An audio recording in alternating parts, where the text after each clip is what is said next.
Hi, so you're really going out of your way to study philosophy? That's swell. Maybe you already have a plan for how you want to use your philosophy degree, and you don't need some open letter via YouTube vid to suggest to you what to do with it. But if you're like me, well, then first off, I'm sorry, but also you might have chosen to study philosophy as a kind of last resort, coming to grips with the fact that you're interested in so much, but not interested in any one thing enough to study it exclusively, or not good enough at any one subject to study it exclusively. I didn't declare my major until my sophomore year, and along the way I took classes in anthropology, biology, linguistics, English, and other fields. Actually, I never took any classes in psychology, just for whatever reasons, but what was really up my alley was philosophy. I was good at it, and I knew I liked talking and thinking about talking and thinking, but as I settled into my major and got closer to graduation, I was like, wait a sec, I have to work to live? Who the heck is going to pay me for liking to think? Am I marketable? Too many memes online about philosophy majors serving coffee, and while there's nothing wrong with serving coffee, I knew it wouldn't satisfy me for long. So as soon as I graduated, first I ran away from my reality to a random town in southern China where I vacationed and helped teach English for 3 months. But then after returning to the States and spending a year washing dishes and serving donuts, I decided that I had probably figured out how I wanted to use my skills, becoming a social worker. But wait a sec, I was a philosophy major. What happened? Wasn't I supposed to go to law school? Or wasn't I supposed to continue in philosophy studies, get a PhD, or be a teacher, or, be without a residence, a transient philosopher walking the earth, quoting Aristotle and Nietzsche? Well, I've still not become confident in pronouncing Nietzsche, but anyways, who knows? I still may go any of these routes, and you can go any of these routes or any other path, but I wanted to present this option because no one ever talks to philosophy majors about how their skills can be helpful as mental health professionals. It's possible that a part of this relates to the simple fact that mental health work isn't always well-paying, so people don't promote it as a viable path very often generally. But I think another reason is that philosophy majors are very predominantly men, while mental health professionals in general and social workers in particular are very predominantly women. In my master's program of about 90 people, there were only about 15 men, and as far as I knew, I was the only person in my master's program to have studied philosophy. You could be wondering, how do I know that, since you're so epistemically minded, of course? And I don't know it for sure, but I have the justified belief that it's true because we actually did talk a fair bit about what we had all done and studied before social work. There was a wide variety, people who had studied history, education, English, psychology, and of course, many other subjects. I think studying philosophy has helped me a ton. Philosophy classes helped me practice the art of arguing productively, and now 5 days a week, I use conversations with people to chisel towards the truth. Actually, I originally started writing this brief thing while at work on a break. It's nice to have some free time, but I'm sure I don't need to explain that to you since you're a philosophy major. I'm just kidding. But being a philosophy major is pretty interesting. Without even taking into account your courses, the experience alone of telling people for 4 years that you're a philosophy major is a transformative one, isn't it? It's a challenge to feel confident in a decision that many people automatically view as somewhat pointless or pretentious. To be honest, I wasn't even really friends with other philosophy majors at my school, though I don't really know why. Maybe there just only needs to be one of us in any group. In my first video on YouTube, I briefly mentioned my painting teacher in college, and I remember at one point a funny moment where she asked me my major, and then when I told her it was philosophy, she said, "Oh, so you're one of those people." I think 40% jokingly. And I get it. If you're a philosophy major, you probably get it too. I'm not gonna say we overthink things because I think it's unfairly subjective to define a degree of thinking as normal when in reality we have to tailor our thinking to specific situations and contexts, but we definitely critically think sometimes when it might not be necessary. Turning your philosophy brain off can be hard for a lot of people, as we see here on some message boards, and there's even the term existential OCD to describe one way that this problem can manifest. I personally experienced this in college here and there when I felt like I was being a little too deep and getting knocked off track by big and unanswerable questions. In social work, or in the mental health profession generally, we're sometimes faced with unanswerable questions as well. It's nothing unusual for a human being to be in a complicated situation with a mishmash of problems and to have there be no solution readily available. I've certainly been in conundrums like this, and so have many of the people I talk to.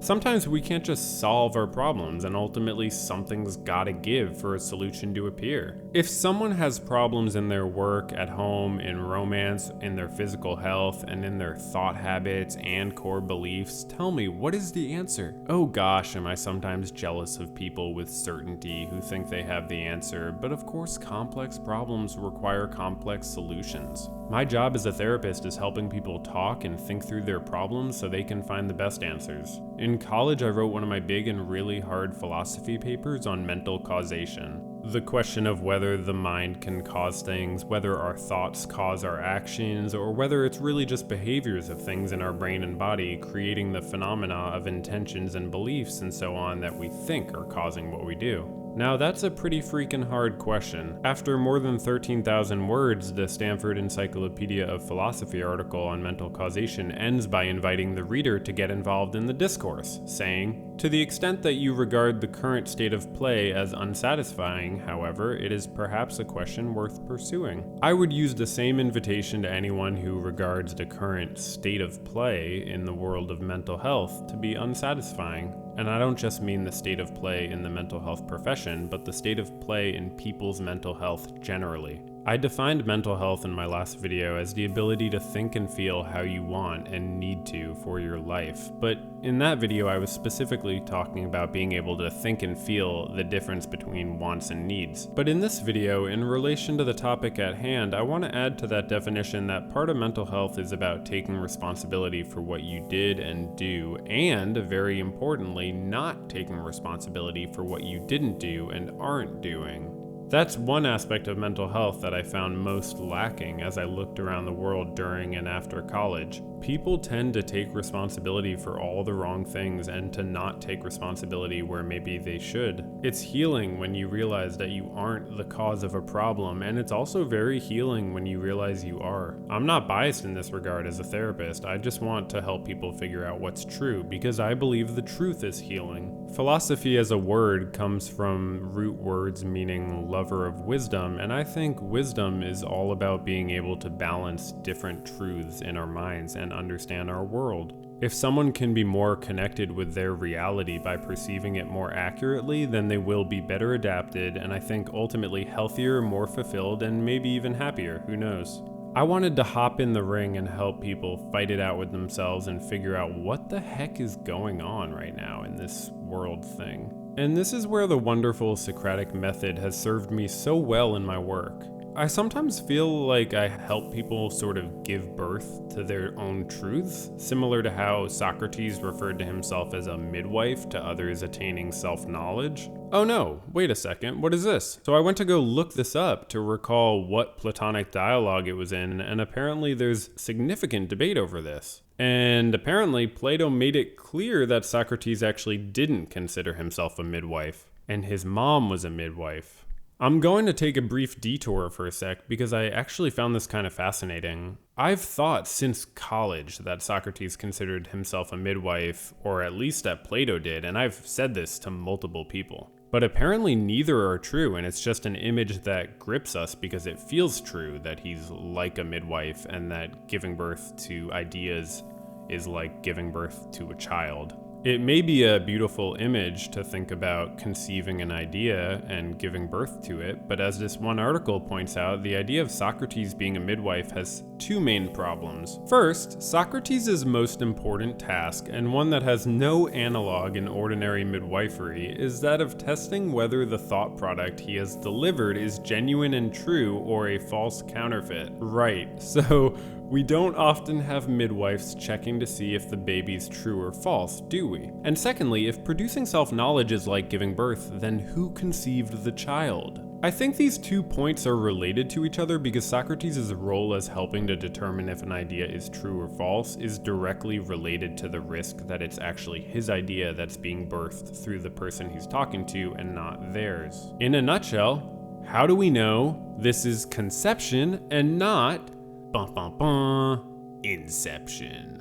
It's a question highly relevant to social work, as I strive every day to help people understand their lives without tipping the scales with my own biases, assumptions, and ideas. There's no textbook for solving all of life's problems, and we're not dealing with a priori stuff here, y'all. It's all a posteriori. So what I do know is I know general patterns of problems and solutions that people face, and I know how to ask questions that might be helpful in guiding someone towards a consideration of the problem that might be necessary to achieve before a solution presents itself. For example, say I'm told about someone's romantic partner cheating on them. If the person is considering breaking up with their partner but isn't sure, I don't want to influence their decision. I want to help them think and feel through it. We might talk about their reaction, thoughts, and feelings they may have but not feel comfortable sharing with their partner, the reasons for this, their fears about breaking up, their fears about staying together, their goals for relationships, their past experiences with cheating or with knowing people who cheated, and a million other things. I know that it can be tough in life to know when it's the right time to draw a hard line in the sand and say enough's enough to someone you care about, and if someone makes that decision, I want it to be their decision, not their therapist's. If I thought it was an appropriate question in the context of the conversation, I might use the Socratic method and ask this person whether there would be other behaviors besides cheating that would cause them to for sure draw a hard line.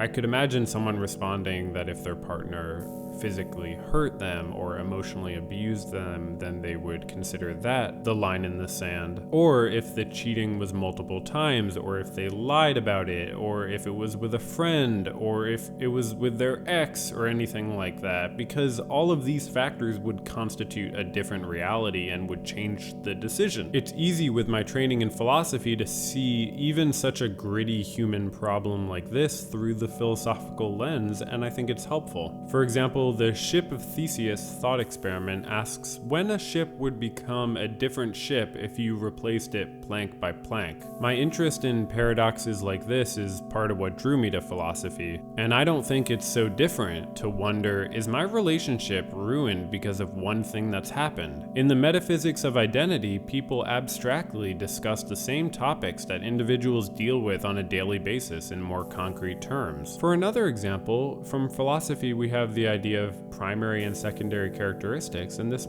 idea might show up in someone's life as they cope with a very real question like, what does it mean to be an adult? Am I successful even though I never had kids? Or am I a good enough person even though I've done bad things? Before I finish, I want to mention causality. I plan to do a whole video in the future on the connection between our mental health and how we understand what causes what in the world around us. But for our purposes here, I want to mention that if you pursue work in mental health care, you'll have the chance of discussing issues related to causality that are real and pressing in people's lives, instead of just abstract debates about billiards balls. Much of my work involves helping people examine assumptions about causality. A lot of the time we pretend that something must follow from something else when that isn't necessarily true. Other times we aren't aware that something does definitely follow from something else, or we lie to ourselves that we can do something without something necessarily resulting from it. One thing I do in my work is I try to help people straighten out their understanding of causality and their relationship to causality. It's very common, for example, for people to think they caused other people's behavior towards them, when it's sometimes really hard to say that for sure. And that explanation shouldn't be used to absolve someone of responsibility that they actually have, but it is very useful in absolving someone of responsibility that they irrationally feel and shouldn't have to feel. In the process of examining causality, people can discover freedom. For example, the freedom to, say, grieve a family member's passing without the guilt of not having been there, or the freedom to distance themselves from toxic people in their lives because of the likely consequence of getting a little too close, or the freedom to explore their spirituality without assuming they have to believe what their parents believed.